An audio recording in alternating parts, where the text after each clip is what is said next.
Yeah, yeah. Yeah. Thank you for this system. You don't have the mic. That's fine. Stay with us. Thank the session where we are honored and also very pleased to welcome our sister projects. And thank you very much to all the coordinator or the representative of sister project to be with us and to make a small presentation of what they are doing. So I give the floor to Angela to present and introduce one by one all the guys. Thank you very much. Yeah, let me read that. Okay, so this is the session in which we welcome our sister projects. We have all of these projects on board with us today. So the first project that we will be presenting is Infinite, and this project is coordinated by Peio Olaskoaga. He has a very difficult surname to pronounce, so I'm sorry for this. And he works at IDEKO, and he will be presenting this project that is very close to MORPHO. So a warm welcome to him. Thank you.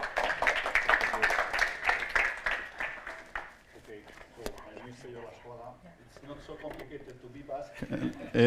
Family name is not that complicated, but it's not easy to say. Hmm? Huh? Yeah. Okay, so I will try to introduce to you the Infinite project. This is a project that was, I think it was approved under the same topic as MORPHO. And yeah, we are now in month 32 out of 36, so we are close to the finish. We are a bit, we have a time pressure for the activities, but okay, this is the way it is. It's finishing in end of May. So the Infinite project is, the full title is Aerospace Composites Digitally Sensorized from Manufacturing to End of Life. I will try to go through the, okay, I will try to explain what's behind this title. And what's behind is the idea that we have to introduce sensors in the raw material and to use these sensors in order to monitor all the life cycle of the components. So this idea would give us the opportunity to monitorize manufacturing activities, structural health monitoring of the components, and also to work in the end of life of the component. And this would give us the opportunity to have homogeneous data sets for the whole, accounting for the whole history of the component, as manufactured, as maintained, and as repaired. And how we intend to do that? This is the core technology of the project, and I have to admit that this is a technology that is quite far from our field of expertise at IDEKO. This is dealing with the usage of some quite thin microwires that are composed of a metallic core coated with a glass layer. And it's based in a property that is called giant magnetoimpedance. That is the effect that occurs that when magnetic fields are applied to these materials, these particular materials, this magnetic field causes a big change in the impedance of the material. And in addition to this, this material, when they are applied, they are under mechanical stress, they also change the impedance. So this is the property that will give us the opportunity to monitor the condition of the components. So the main goal in the project, which is, I have to admit, in very low TRLs, is to see if we are able to have good signals consistent enough in order to monitor the different events that appear in manufacturing and during the life cycle of the components. And the idea is to introduce them in NCFs, non-crimped fabrics, of carbon, and to monitor them with a wireless and contactless system. The sensors, of course, are the sensors are wireless. We don't need to have a physical connection to the wires, and we read the response of the sensors with a contactless system. Okay.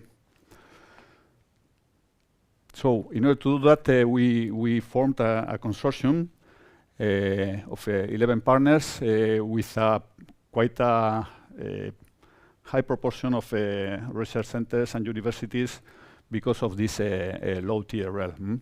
So we have working on the manufacturing and the formulation of the wires. We have the University of the Basque Country and TAMAG, that is a spin-off coming from this university, a small spin-off. We have to work mainly on the reader and signal processing, electronics, and so we have RISE from Sweden, a research center. For the integration of the wires in the fabrics, we have Teijin, that is in a plant in Germany, carbon products producer. We have activities also in simulation in order to try to understand the processes and so, both in the magnetic fields and also in the mechanical simulations. We have CAE from Austria. For the testing of the components and the different results that we can obtain from the readers, we have Titania in Puerto Santa Maria. And working on manufacturing, we have in particular the University of Sheffield, AMRC, and also IDEKO, that we are also the project coordinator, and we are the exploitation coordinator as well. For the structural health monitoring, we have Collins Aerospace, which is an end user who also will give us the view of the industry. We have also an advisory board, but we have already directly involved in the project and a potential end user, and he's also developing structural health monitoring systems. For repairing, finally, we have Aeroform. It's a small company in France. So the idea is to see how we can recover the components and to keep the wiring system alive after a potential reparation. So this is the consortium. Last point is working on end life and also on some testing activities and validation of the readers. We have another research center that is in the Basque Country, also Geiker. Okay, now yes, this is the consortium. So I put this picture. It's a bit pretentious, perhaps. Perhaps it's the right broader airplane, because I have always considered that this project is really ambitious, with plenty of difficulties, both in the technical part, and also we had some difficulties with the consortium and these kind of things, which were not easy to handle. And I have to say that we have not a clear idea on how if we are going to achieve this TRL 3 or 4. I think we are going to be a bit below this point. So it's I think it's a very ambitious project. The idea is great, but then you have to demonstrate that this is feasible. And I think the people from Synthesites, you mentioned before the interaction between the conductivity of the carbon and the difficulties that it could give. In that case, this has been one of the big issues during the development of the project. So I will make a point on the progress on month 32 out of 36. So we are close to the end of the project, and we are pushing hard because we have had many difficulties in the first 2 years of the project. We have had very, very difficult activities. So we have been fighting against noise in the signals. We have had many difficulties on distinguishing the reaction of the wires in between all the electrical noise produced by the carbon fiber environment. So we have been working at different fronts. We have been working on the formulation and the dimensioning of the wires. As you can see, these are quite thin wires of about 40 microns, compared to the 7 microns of a carbon fiber. Is quite big, but it is still very small, difficult to handle, and also the density that we are introducing in the composite is quite low. We have distances between 5 to 10 millimeters between the wires, so it's not a huge amount of material that we are introducing in this component. So formulations, we have been producing different coupons for trying to see what is the best introduction to the composite in order to have good signals. And very importantly, we have been working in the development of the readers. So we started with let's say we have a pre-infinite system, which was a laboratory based system with big antennas and the coils in between in an anechoic chamber, and so it was a huge element, not with a let's say impossible industrialization for monitoring components. So we've made a first prototype in Infinite with some Helmholtz coils and the antenna. So we were putting the specimen in the center, and so we were measuring with our system. And this was okay. We could see the first results with this reader, but we also were assuming that okay, this is okay for the coupons, but then if you go to real world, you cannot put the wing in these coils. So we started to work. We substituted these coils by 2 coils in a printed board and the antennas, and so we started working with this. We just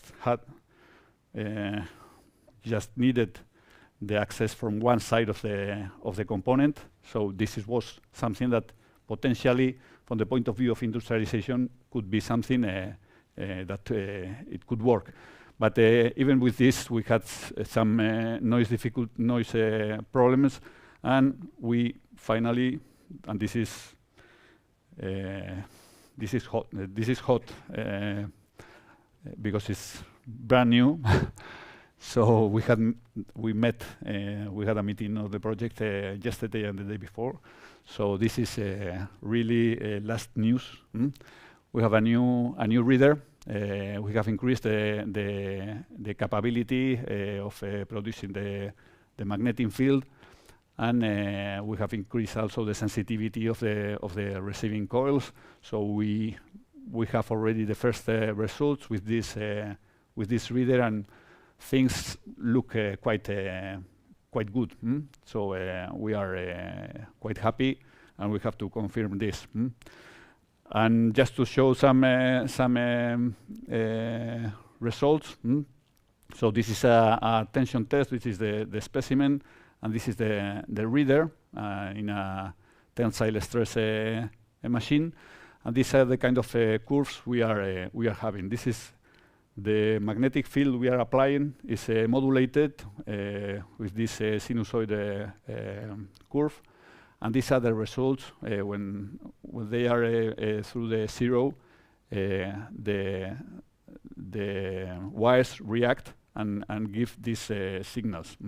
So we have been loading from 0 to 300 Newton, and we have been measuring the response of the wires. And when analyzing one of these peaks at a given position, we are controlling the peak width, and we see that there is an evolution of this peak width that has a kind of a proportionality to the load applied. So the quality of the signals in particular give us this, let's say, good hope that we will have the possibility of monitoring let's say, the interesting events and the changes that could appear in the components. We have been doing also some infusion tests. So we are putting the sensor on the dry coupon, and we are making the infusion, and we are controlling also to compare with a DEA system in order to see the viscosity of the resin, and we are taking the data from the reader also. These are still signals that have been acquired with the previous version of the reader, and are quite noisy in some positions. So this is something that we have to repeat with the new systems. And to conclude, what is our plan from now to the end of the project for the 4 months that we still have to make this progress? So firstly, to focus on standardizing and automating the data acquisition and post-processing. We have been at different locations. We have been doing our own post-processing analysis in the frequency domain, in time domain, with different strategies. And now we consider that, okay, we know what we have to do, so we want to make some kind of internal standard in order to have comparable results, and also with the idea that presenting at the end of the project to both to the Commission and also to the public to have, let's say, consistent or coherent results from the different partners. We, of course, we have to make a systematic work to see the sensitivity and robustness of the system. We have the algorithms that have been developed by Collins that they lack of data to feed these algorithms. So we want to also to put the pressure on that, and of course to report and disseminate. We have a huge work. We have been delaying some deliverables because the results were being difficult to achieve, and so we have kind of a concentration of work on reporting, quite important for the end of the project, and so we want to of course to cover all these responsibilities and also disseminating the results. I hope that we can prepare kind of a workshop like this one in the future, perhaps next autumn after the conclusion of the project, in order to show the results. I hope that we will have let's say more consistent, or we have had many difficulties, and all the activity has been somehow delayed to the end of the project. So now is the time to really to have these good results, to give the idea. I'm sure that we know already that the ideas we had at the beginning of the project, okay, some of them we will not be able to achieve them. Some of them perhaps because of lack of time, and some of them because it's technically or technologically not feasible because of the limitations of the technology. But nevertheless, I think we can achieve interesting results that perhaps for the future could open some development trend. And I think that that's all I had to say. So thank you very much for your attention. Thank you very much, Peio. Does anyone have a question? Yes, Nikos? Thank you for the honest presentation. Who is the manufacturer of the sensor? The sensors are produced by Tamag. TAMAG is a small spin-off of the University of the Basque Country, and they have some. I've never seen machines of that type.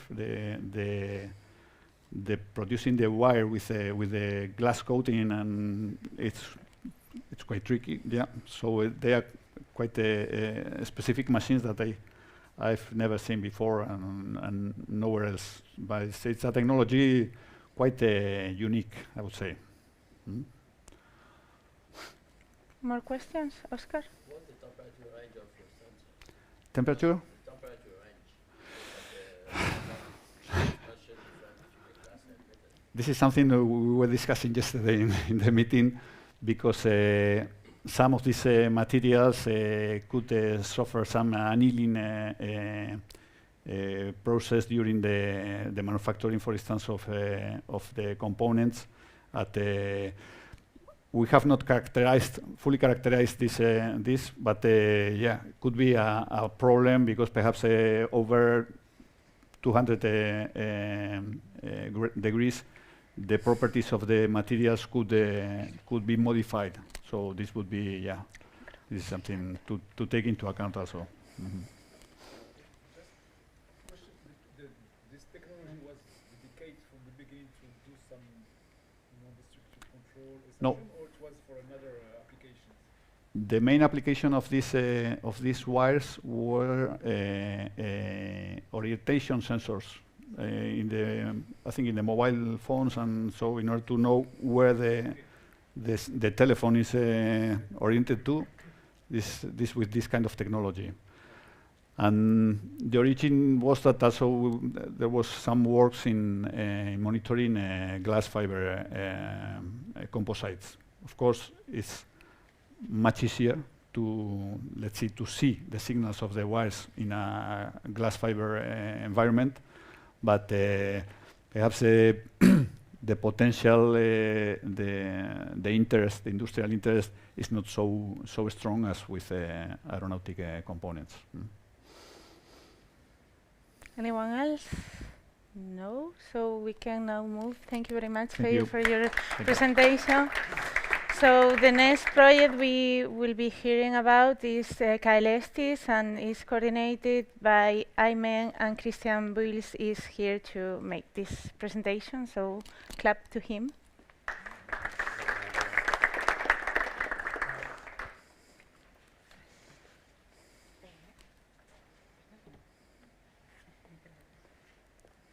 Okay.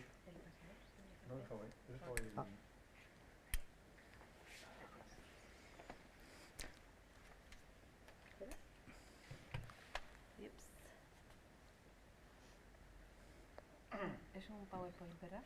Sí. Vale.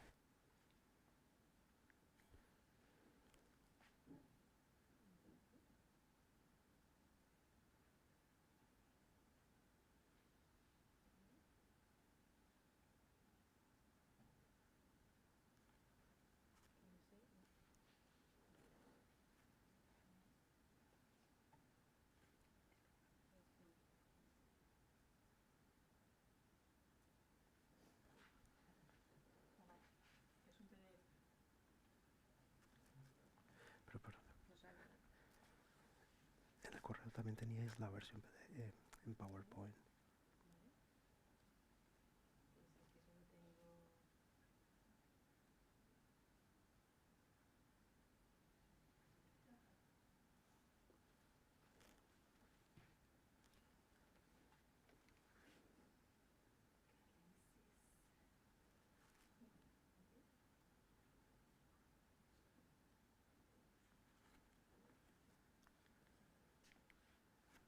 Funciona.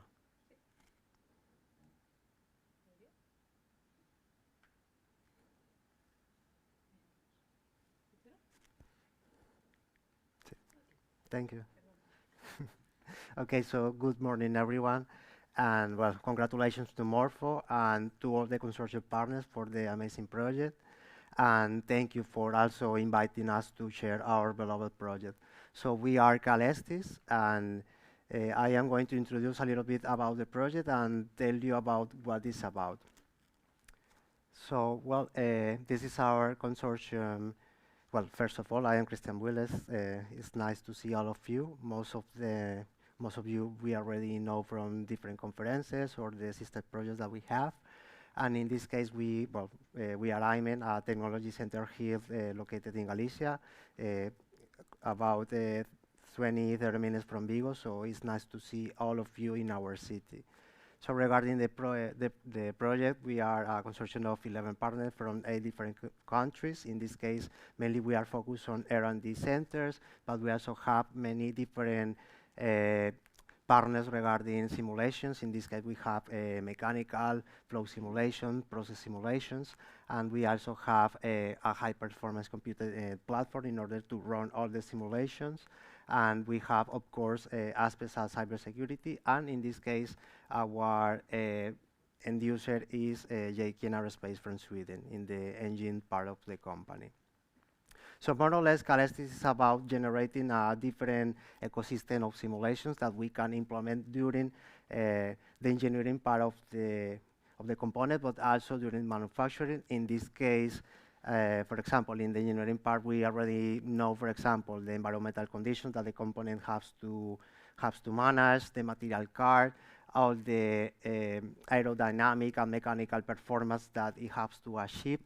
But in the other side, we also have the manufacturing, and we have a lot of data that we can gather from it. For example, well, all the data coming from sensors to the process machine and to different aspects regarding manufacturing. But the idea of CAELESTIS is to take profit of those big amount of data that we generate and use it in the simulation ecosystem. But in this case, we are going to take advantage of the high-performance computing environment in order to run all the simulations in a feasible time, in order to have at least quasi-real time data, in order to have it directly in the plant where we are manufacturing. So in this case, regarding this simulation ecosystem, we can have different types of simulation. In this case, we can run process simulations, as for example, the ALP simulation. In this case, is one of the processes that we have in order to build the preform of the component. But we also can have RTM simulations in order to see the filling time or the permeability of the component.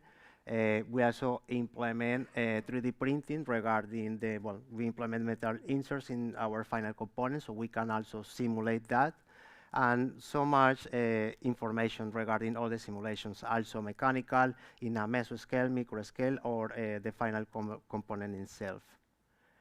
And regarding all the process monitoring and data acquisition, well, we have the different processes that I am going to explain later, but mainly we use in this case, AFP process, the automatic file replacement, in order to gather all the information. In this case, we use the robot and the ALP head in order to build the preform. So we can integrate, in this case, thermal cameras in order to see or to monitor the thermal input of the fiber that we are integrating, in order to see if the binder that it has is the activation is correct. Also, we can have a geometrical representation, in this case using profilers, in order to have a cloud point data, in order to take that information and to pass it through the simulation models, in order to assess, for example, the permeability, if when we are going to inject the part, we are going to have dry zones, porosity zones, and then we can also assess the mechanical performance of the component.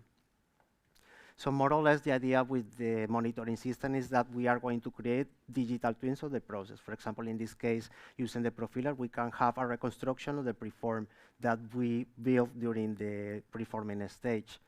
But since our process later is to have the final component, in this case, we are using RTM in order to inject the resin and have the final, in this case, demonstrator. But for example, the RTM process can be monitorized itself. So in this case, integrating sensors directly in the structure of the mold, just to make sure that we are filling the part properly, to know, the cure degree of the component. We can also have resin arrival at temperature sensors. We can integrate pressure sensors in order to assess if the injection is correct, and so on. So regarding the manufacturing technologies, well, I already commented that one of them is focus on the automotive fiber placement in order to build the preform. And then we are going to use the RTM, in this case using thermoset resin in order to have the final demonstrator. And in this case, the idea is to integrate all the technologies, and also, since we are integrating metal inserts in the final component, the idea is to have a one-shot process in order to build our demonstrator. That is an outlet guide vane, in this case for an engine. So in this case, it's a static part, but we have to assess that it's an aerodynamic component and a structural component. So that's why it's very important to monitorize all the aspects of the manufacturing, since reforming injection, and then to assess the mechanical performance, but also to take or to use all the data that we gather during the process to analyze if we need to change the process, if the component that we are building at that moment accomplishes the mechanical requirements that the sample has to achieve, or if we can implement corrections during the process or to the later injection in order to improve the mechanical performance. So in this case, this is our final year regarding the project. And we are starting right now with the demonstration activities. We are going to start assessing the manufacture of the OGV itself. And we hope that, it's not definitive, but we are hosting our final event in the ESCN conference this year. So from our part, we are very happy to invite you to assist the conference and then our event in order to share all of our results and to also gather with our sister projects. So more or less, that is all from my side. I want to again congratulate MORPHO for the amazing results regarding the project, and to thank all of you for the opportunity to speak about our centenary, our project. So thank you. Much. So do we have any questions for Cristian? No questions? Okay, so Thank you, Angela. Thank you. So we can now welcome our next speaker. Now we are switching again for another project coordinated by a Spanish team. So we have here José Luis Núñez from ITA, that he is going to present the GENEX project. So welcome to our stage. Thank you very much. Okay, I'm going to check to pass.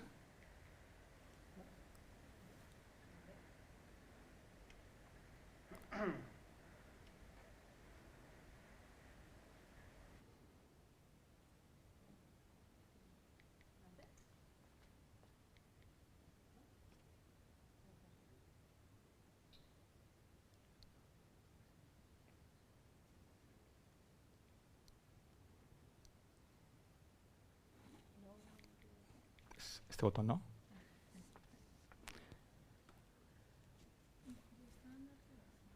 ¿Es este? ¿Es el de abajo? Ah, ok. Bueno, da igual. Okay, hello everyone, good morning. My name is José Luis Núñez. I'm here representing Instituto Tecnológico de Aragón. We are a tech center in the north of Spain, in Aragon, in Zaragoza. We are about 350 people working in research and innovation, and very focused on transferring technology to the companies, mainly to industrial companies. I'm here representing my colleague, Andrea Calvo Echenique, who is in charge of the coordination of this project, but she has not been able to be there, so I've been representing her. Okay. GENEX, as you can see, is a...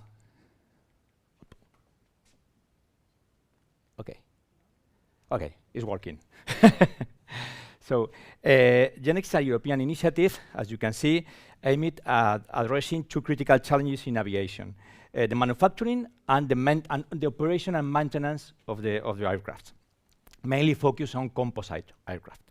You know, composites are materials very lightweight, but complex from the point of view of their operation and of their design and maintenance. The project primary mission is to create a fully digital framework that integrates advanced manufacturing and repair and maintenance processes. This framework improves the efficiency, the precision, and the sustainability of the composite structures in the industry. As you can see, we have a very strong partnership in the project. Now, in reality, we are just 15 partners because one of the partners of the project left the project for economical reasons. And we from the Instituto Tecnológico Aragón are coordinating the project. We have academy and research companies, very interesting, AIMEN, DIDEAROT, CIDETEC, IRES, Capgemini, EME, and we have also industrial partners like EME Aero, Arnova, etc. Of course, recent as a métier, well, you know, a very strong partnership. The goal, these are the 4 main goals of GENEX. So we are thinking in reducing cost by streamlining manufacturing and maintenance processes. We are thinking also in improving safety through real-time monitoring and predictive maintenance. We are focused on extend the lifespan of aircraft composites, and we are also very focused on enhance sustainability of the industry by minimizing waste and optimizing resource use. All these goals are, of course, aligned with the goals of the European Union in the Horizon Europe project.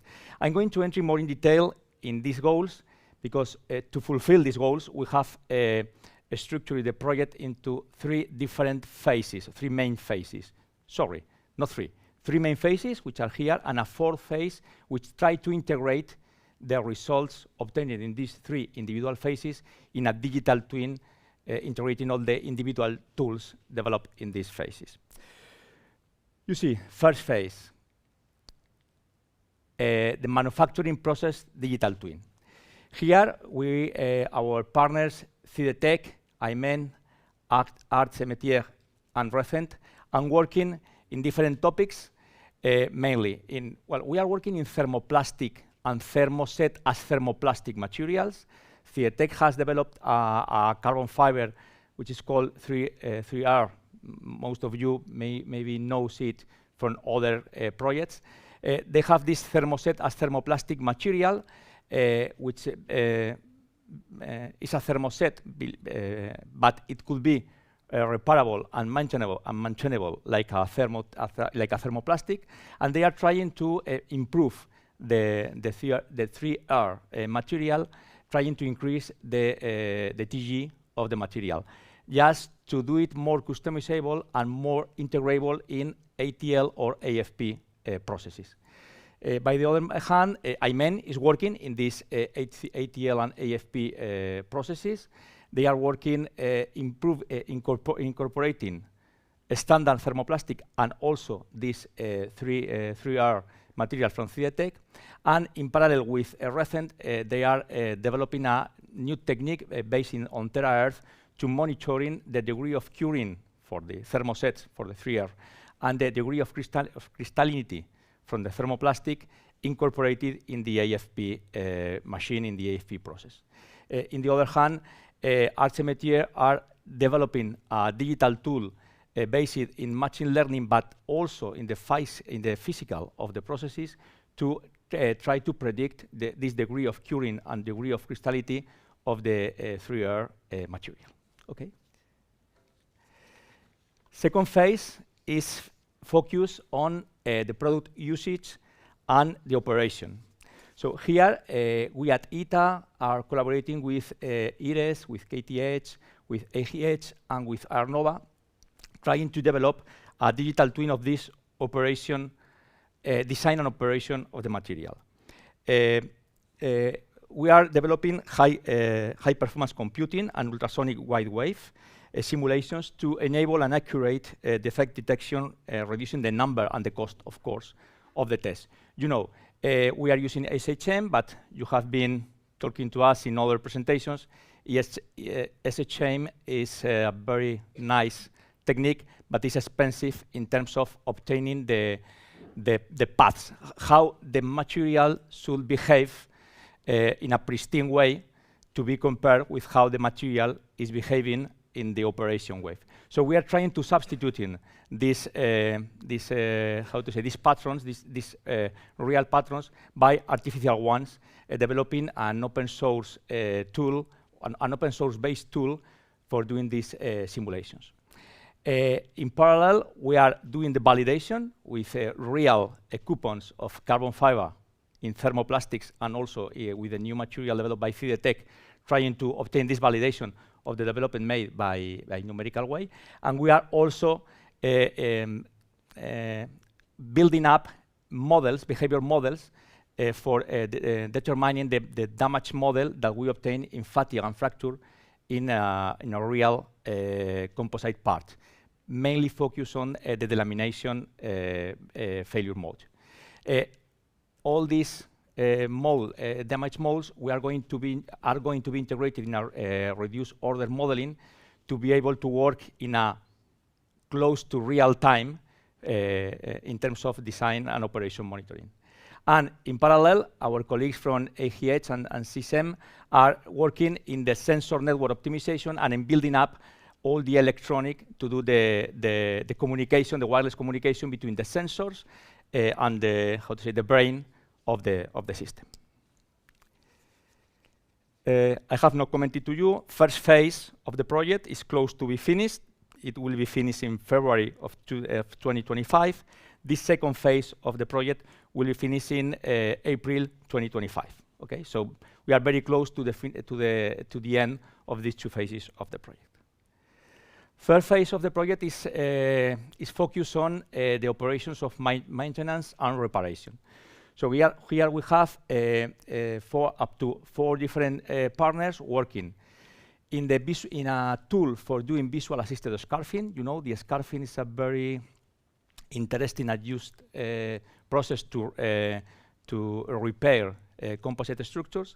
So our colleagues from DIDEAROT are working in a digital tool that helps to the people who is doing the scarfing to identify if the scarfing has been made in a good situation, or they still need to do higher scarfing. This is a very useful tool, not of course in flat zones, which are more or less easy, but in curved zones of the aircraft. Okay. In parallel, our colleagues from AIMEN are working in a portable lips cleaning system, so they are using this laser technique to cleaning the zones to be repaired and to prepare these zones to be repaired. And they are working in a kind of portable tool that can be moved to the reparation zone.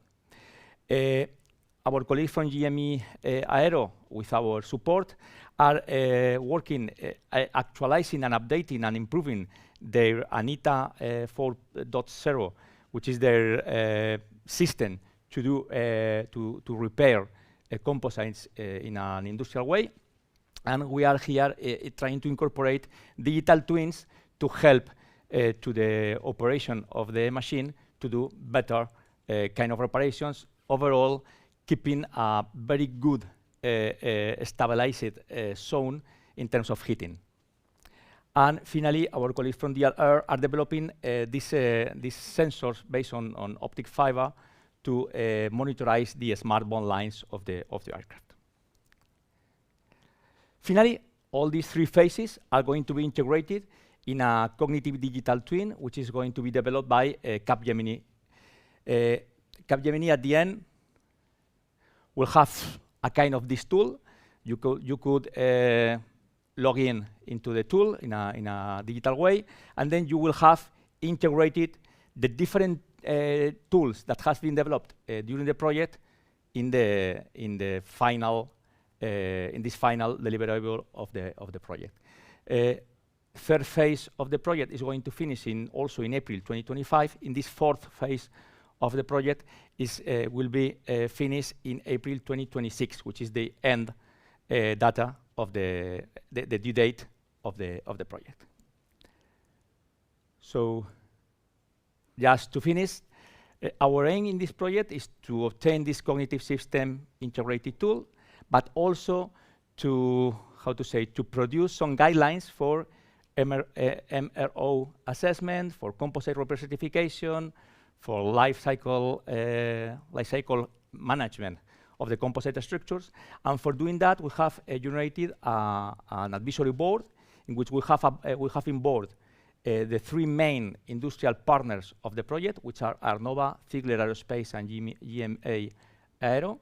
And we have also invited to participate in this advisory board to the EASA, the European Aviation Safety Agency, Lufthansa Technical Training, and we are now talking with Tarmac Aerosafe.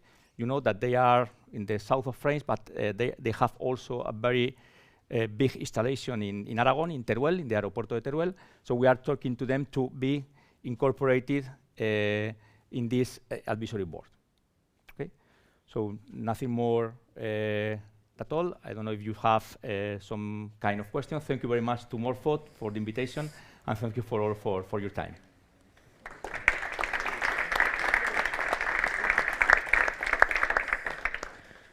Any questions for José Luis? Chris, Nikos, please. Is it allowed to place optical fibers in the bonsai? Well, at this moment in the industry, I think not. I don't think so. But well, we are in a TRL, a low TRL, working in that. Okay. Theo? Thank you very much for the nice presentation. I see a final, let's say, target regarding prediction of the main useful life. Who's working on that? Well, we are working on that with together with Arnova. Okay. Okay. Thank you very much. Any more questions? No. Thank you very much. So now it's time to travel to Belgium, where our next speaker is from, and it's David Dumas, who is going to present the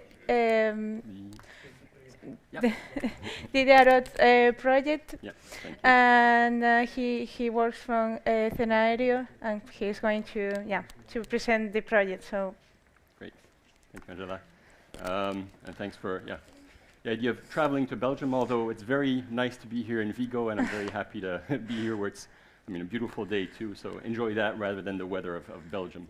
And it's nice to be here to meet new faces and other familiar faces. Thanks to the organizers. And looking at the session, I noticed, I don't know if it was done on purpose, but you're talking about sister projects for European projects, and there are 7 of them.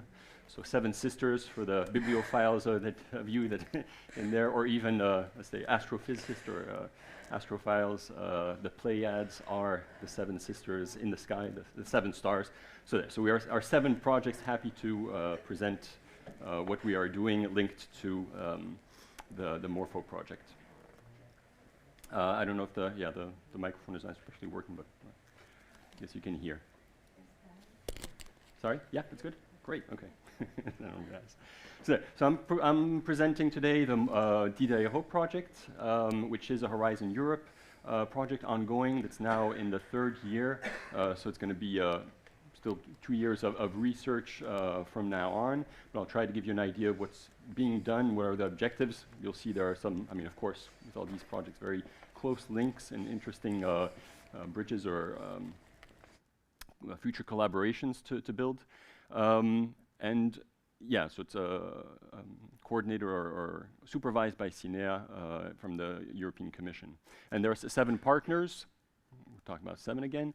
So CENAERO is coordinating it. There in Belgium, you have the University of Liège and well, a division of Hexagon that specializes in simulation.